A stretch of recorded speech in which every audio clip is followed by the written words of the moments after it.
Welcome to Harlow on Healthcare. I'm David Harlow, and I invite you to join me by my virtual hearth as I sit down with healthcare leaders to discuss building the future of healthcare. Today, my guest is Dr. Payel Gupta. She is a triple board certified adult and pediatric allergy, asthma, and immunologist who's medical director for allergy, asthma, and immunology, and ENT for Cleared, a teleallergy platform that's powered by LifeMD. Cleared provides allergy care across all 50 states in the US. And Dr. Gupta is also a clinical instructor at Mount Sinai Hospital and also has an appointment at SUNY Downstate Medical Center in New York City. Payel, welcome to Harlow on Healthcare. Thank you for joining us today. Thank you for having me. I wonder if you could give us a little bit more of an introduction about yourself, your background, and what led you from your clinical interest into the technology companies that you're involved with, and how do those connect? Sure. So, I think with the pandemic, a lot of people kind of looked at their lives and looked at the changes that were happening and kind of where they wanted to be. And for me, I was pregnant during the pandemic, and I just realized that telemedicine and the use of telemedicine could not only be safer for the patients that we were treating, but also safer for me as a provider. And it really led me to really dive deep and look at the possibilities within the teleallergy space in particular, start a company right off we started a company during the pandemic in teleallergy, and fortunately, it went really well, and we were able to treat a lot of patients virtually, and then we're acquired by LifeMD and now are part of a bigger telemedicine kind of platform where we can provide care to even more patients. Great. So I am a lifelong allergy sufferer myself, various allergies, and I know I'm sure many listeners have issues as well. I was surprised to learn that these could lead to lost days of work, perhaps the number one reason for losing work days, lost productivity, lost quality of life. I know I'm miserable when I'm suffering, but I sort of chalk that up as something to live with. But the cost, I gather, is tremendous, both at a personal level and at a societal level. Yes, absolutely. I mean, you kind of hit all of those different factors. Allergies, sometimes people can kind of consider them to be benign conditions, something that, like you said, that you just have to live with. But in honesty, they really do affect people's quality of life. And, we see that in the way that people sleep because of their allergies, the way that people function throughout their day. And then even just the annual cost of allergies in this country exceeds over $18 billion.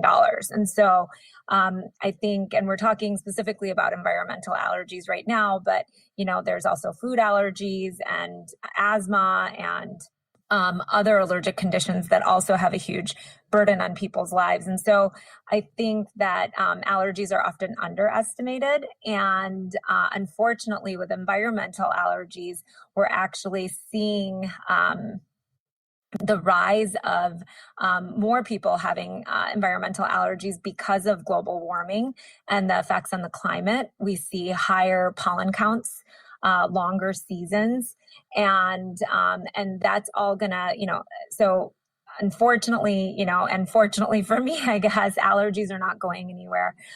People are unfortunately going to continue to suffer, and for a lot of people, suffer even worse than they did before. Yeah, well, not something that we want to hear about as a growth industry, but I guess that's where we're at between environmental changes, as you mentioned, global warming, and I think all of us have become more conscious over the last couple of years about indoor air quality. And I'm wondering whether that is a factor in severe allergies for people, and whether the increased focus on indoor air quality and air filtration may be, a benefit to folks who suffer from allergies and asthma. So yes, indoor air quality actually can affect people with allergies, perhaps more than other people. And so, there has been a greater focus of the indoor air quality because of COVID and everything that's been happening, and air filtration systems. We've looked into them for allergic conditions in the past, and they can help with certain allergens that tend to be kind of more airborne. For example, like if you're allergic to your animal, having a better air filtration system can help you so that you don't suffer from your pet allergy as much. And then, of course, for people with asthma and other lung conditions, just having cleaner air is just better for their breathing in general. So yes, I think that there's a focus on outdoor with the climate change, but then indoor air quality is also something that we need to be aware of. Sure. I'm interested to hear more about the journey that you've been on with telemedicine companies and how that relates to asthma care and management. Strikes me as an interesting vehicle for treating this particular category of conditions.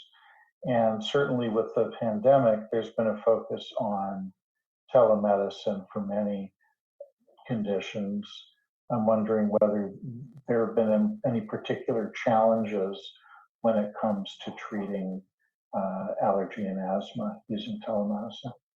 Yes. So, telehealth for a lot of conditions has obviously grown during COVID. And in particular, for conditions that require specialty care, I think it's super exciting because a lot of people in rural areas even, have had a hard time finding a specialist or going to a specialist because it might take them 2 to 3 hours to get to a provider. And so I think the cool thing about telemedicine is that it provides access to those patients to a specialist.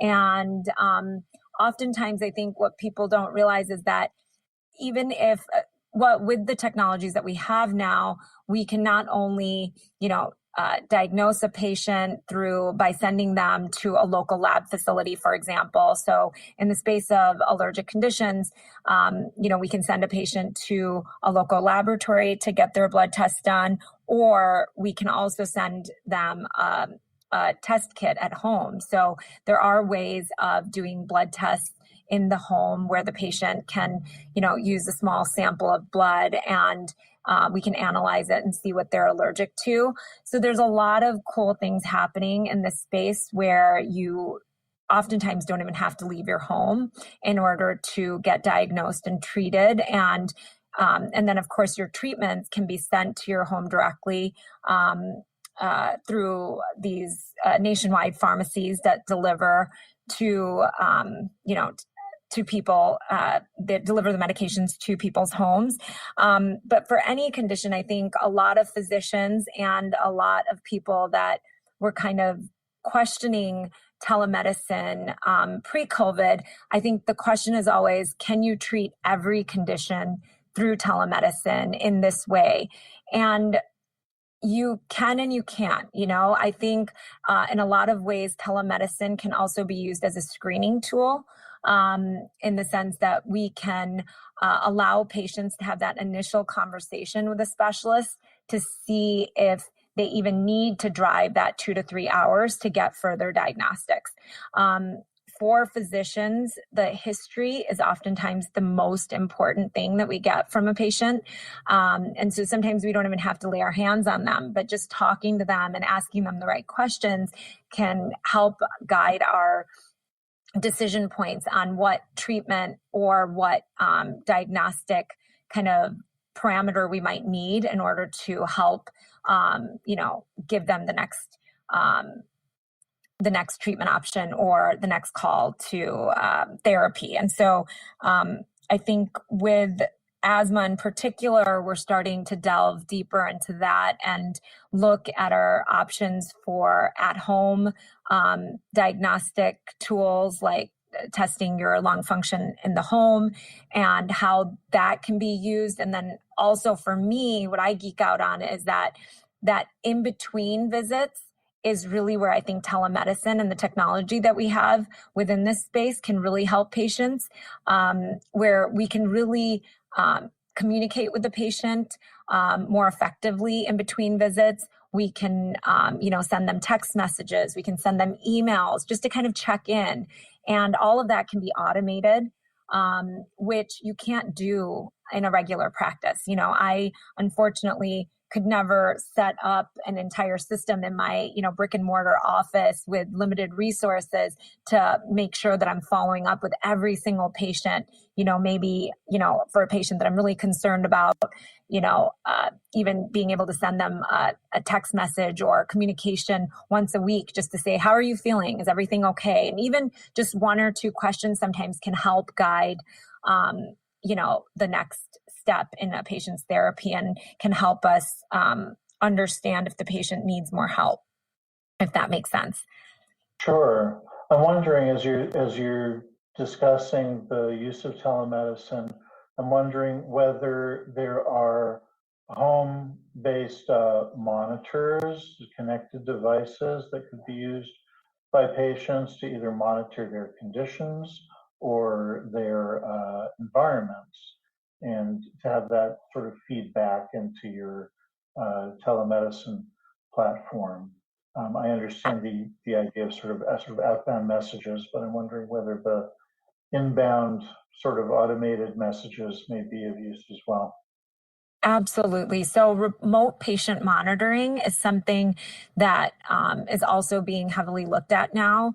And that also for, the asthmatic patient, for example, is a tool that we can use to monitor, for example, their inhaler use. So there's actually a lot of digital inhalers coming out for asthma where the inhaler itself is linked to data that's then transferred to the physician and to that clinic, so that you can see if a patient's, number one, using a medication that you want them to use regularly, if they're doing that. And number two, if they're overusing, for example, a rescue medication for their asthma, can we then, monitor that data and see, hey, you know what, patient X is using their albuterol this week a lot more than we want them to. So what's going on? We should check in with the patient, see if there's something happening, something going on. Maybe they're just sick right now. Is there something that we could add on to their treatment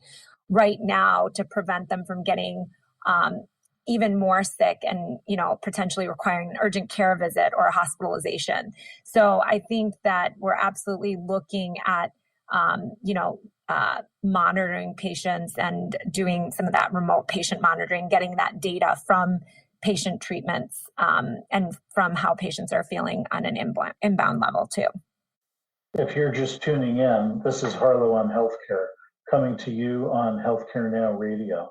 I'm David Harlow, and my guest today is Dr. Payel Gupta, who is an allergist, immunologist, and is involved in telemedicine for allergy and asthma, and in her spare time is also a podcaster with a delightfully named podcast called The Itch. Payel, I'm wondering if you could talk to us more about the opportunities to track changes in outcomes for patients. Do you see telemedicine as just a convenience or as an opportunity to really drive better management of patients' conditions? No, absolutely. As I was just, talking about my example with asthmatic patients, I think that telemedicine is absolutely an opportunity for us to be able to monitor patients more effectively, communicate with patients more effectively in order to almost predict when their condition is getting worse by the, remote patient monitoring devices that we have in order to kind of change their therapy early in their disease progression, as opposed to waiting until they're in that mode of crisis and ending up in the emergency room or urgent care and then ultimately getting hospitalized. So I think that the information that we're looking at, I think there's a lot of talk about getting too much data and what is the right amount of data in order to help a patient. And I think that over time, we're really going to figure out what that sweet spot is, where we're going to get those data points that are really going to be truly predictive and informative of how to help patients in various conditions. As an asthma specialist, I'm particularly focused on the asthmatic patient, but we can do that for so many other conditions. And that's what I think is so exciting about telemedicine. And then, of course, reaching that patient that is in more of a remote area that might not have access to a specialist is also really exciting. You mentioned an interesting thing. So we're talking about remote patient monitoring, and that's sort of newly payable by Medicare and in different ways, and presumably other payers will follow Medicare as well. And the issue there is sort of, what are you monitoring? How are you monitoring? And you just highlighted an interesting question, which is, how do we focus in on key predictors? This is sort of the perennial question. We can monitor lots of stuff. We can ingest into a system a huge amount of data, and then the problem is separating the wheat from the chaff. What's meaningful? What's predictive? And I imagine the more data that's ingested into your systems, the more you're able to discover what data points might in fact be predictive. And I'm wondering whether in the course of your journey over the past couple of years, you feel that you're getting any closer to focusing in on a handful of data points that you might be more interested in tracking, rather than boiling the ocean, so to speak, with every patient. Yes, that's a great question. And I think that, we are looking at multiple data points, and I think we are getting closer for that asthmatic patient to, try to figure out what data points we think will be more helpful. As I said, looking at the utilization of their regular controller medications, seeing if they're regularly using those are data points that we haven't been able to monitor for a patient in a regular clinical setting without these remote patient monitoring devices. And so just having that ability to know that a patient's truly taking their medications, especially for a patient with asthma, can really change the trajectory of their treatment plan, because it allows us to be able to know that, yes, they're truly compliant with their therapy. And now we do need to use something that's much stronger. Whereas in the past, you're kind of really just relying on patient history, like their verbal history. And oftentimes patients over-report their use of medications because they want to make the doctor feel like they're following their instructions. And so this kind of takes away that variability in patient reporting and allows us to change treatment protocols based on what we truly know the patient is doing. And I think that that's really, really important in an asthmatic patient, because oftentimes we kind of just start throwing the kitchen sink at certain patients because we think that, oh my God, they're on all of these treatments and they're still not doing well.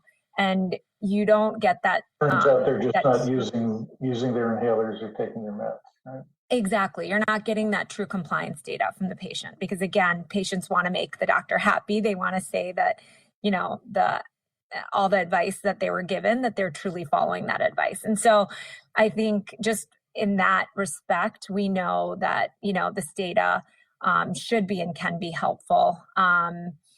And so, yes, like I said, I'm just excited about that, especially in severe asthma. We just want to make sure that we're using the right treatments, and that we're not, and that we're truly diagnosing someone with severe asthma and not just somebody that's not compliant with their medications.